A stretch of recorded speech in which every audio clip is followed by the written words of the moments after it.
Hey there, you great people. I hope you've all been well. Thank you so much for supporting watching this channel. I've literally been looking at the church all day and thinking, wouldn't mind getting in, even if it's just inside the porch here, because we've not been in the porch yet at the church. I know I've shown you like the graveyard, the priory ruins up there.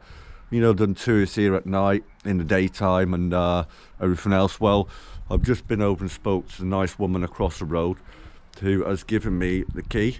As you can see, this is just to get in the entrance hall here, but that'll do for today. You know, it's going to be dark in another few hours, so I thought a little bit of fun. I'm going to read a nice article on the history of this church, which I think you'll find interesting. I did.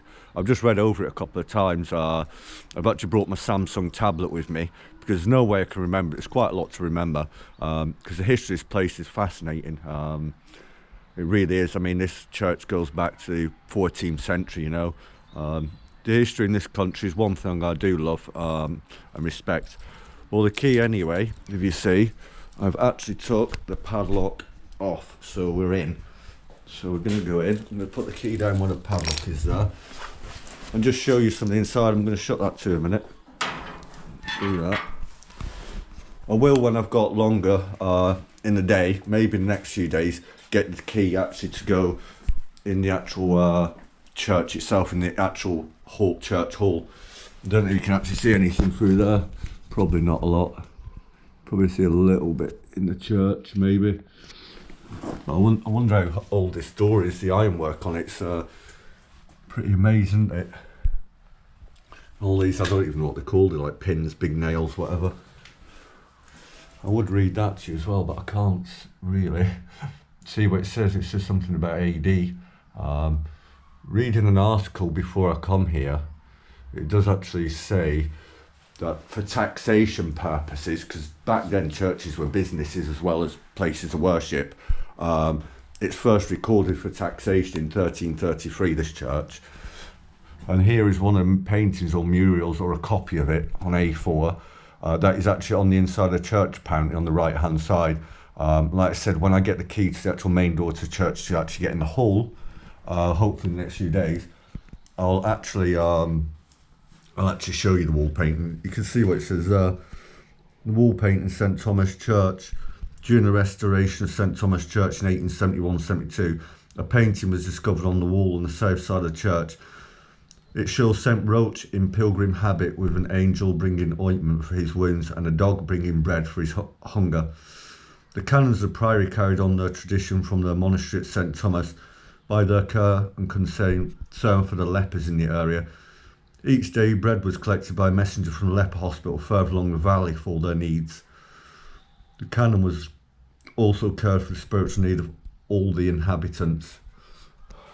I'll read a little bit more here.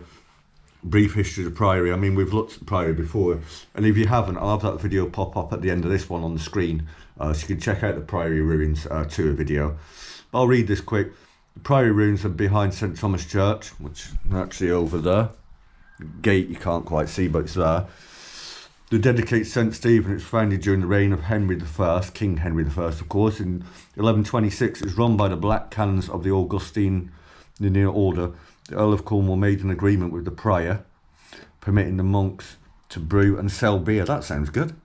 As well as bread, fish and wine. What you got to remember in England at that time, in the 12th century, even up to pretty much the 19th century, is the quality of the water, and actually water processing was so bad that people of all ages, including children, were drinking beer far often than they were drinking water, because it was safer to drink the beer because it had been brewed, you know, boiled, brewed, whatever. Where was I? It is easy to imagine the monks hurrying across the bridge. You've seen the bridge, hopefully. I might show you in a minute on the way out. To do business with people on the other side of the river. The priors are buried in the priory grounds. Oh, I didn't know that. The priory played a leading role in Launceston's life until the dissolution of the monasteries by King Henry VIII. Remember, he was a king that had 8 wives, I think, in 1539. Sadly, the buildings left to decay and much of the stonework was used elsewhere in the town. Wow.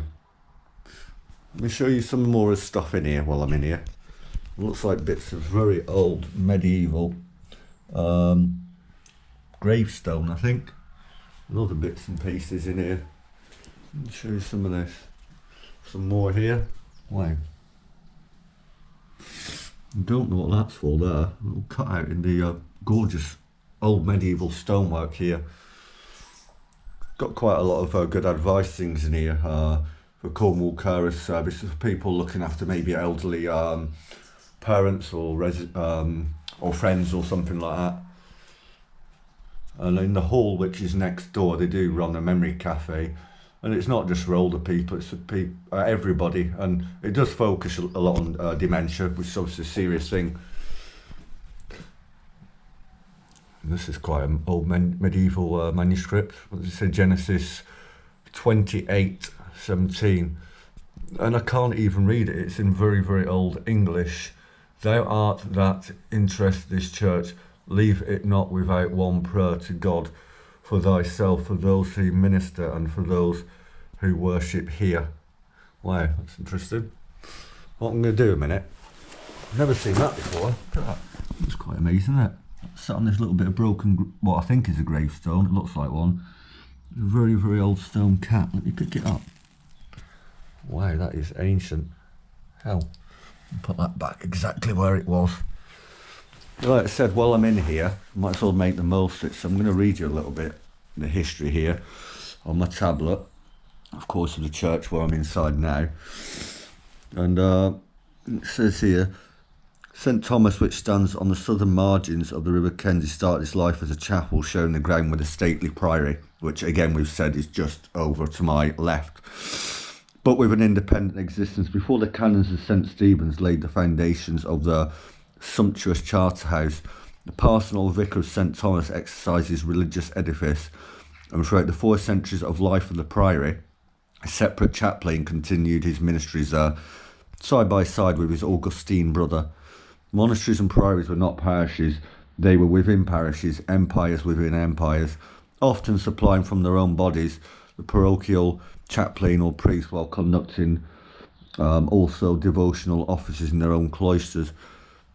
Parishes has become general, perhaps universal, long before the establishment of Launceston Priory, and tithes were as a rule payable for the support of the minister officiating in the parish where the lands situate.